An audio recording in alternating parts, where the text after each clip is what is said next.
మంత్రి కాకాని గోవర్ధన్ రెడ్డి టీడీపీపై ఫైర్ అయ్యారు. రాజకీయంగా తమను ఎదుర్కోలేకనే కృష్ణపట్నం పోర్ట్ తరలిపోతోంది అంటూ తప్పుడు ప్రచారం చేస్తున్నారని మండిపడ్డారు. అభివృద్ధిలో ఉన్న పోర్టును దెబ్బతీయాలని కుట్ర చేస్తున్నారని ఆగ్రహం వ్యక్తం చేశారు. పోర్టులో ఎలాంటి సర్వీసులు రద్దు కాలేదని స్పష్టం చేశారు మంత్రి కాకాని. కృష్ణపట్నం పోర్ట్ అభివృద్ధి పెరుగుతోందని, కొత్త వ్యాపారంతో ఏపీకి ఆదాయం వస్తుందని ఒక నివేదిక తెలిపింది అన్నారు. పోర్టు వ్యాపారంలో హెచ్చుతగ్గులుంటాయని, అయినంత మాత్రాన పోర్టు పురోగతికి ఎలాంటి ఢోకా లేదన్నారు మంత్రి కాకాని గోవర్ధన్ రెడ్డి.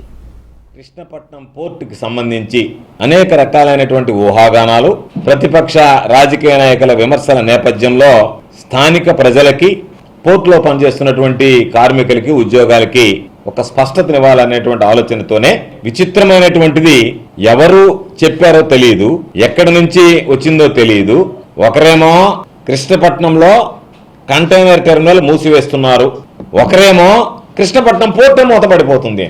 అంటే మీ రాజకీయ పబ్బం గడుపుకోవడానికి, ఈ ప్రభుత్వం మీద బురద జల్లడానికి, అక్కడ ప్రాతినిధ్యం వహిస్తున్నటువంటి నా మీద ఆరోపణలు చేయడానికి పోర్టుని ఎంచుకోవడం అనేటువంటిది ఎంత దౌర్భాగ్యం అనేటువంటి విషయం అనేటువంటిది నిజంగా ప్రతి ఒక్కరూ గమనించాల్సినటువంటిది. ఒక వ్యవస్థ అభివృద్ధి చెంది ముఖ్యమంత్రిగా చంద్రబాబు నాయుడు గారు కృష్ణపట్నం పోర్టు నిర్మాణంలో వైఫల్యం చెందితే, టెండర్లు పిలవడం, శంకుస్థాపన చేసి ఆగిపోతే, మహానేత రాజశేఖర రెడ్డి గారు ముఖ్యమంత్రిగా కృష్ణపట్నం పోర్టుకి సంబంధించి పునాది రాయి వేసి శంకుస్థాపన చేసి దానిని పూర్తి చేసి ఆయన చేతుల మీదుగానే ప్రారంభించి జాతికి అంకితం చేయడం జరిగింది.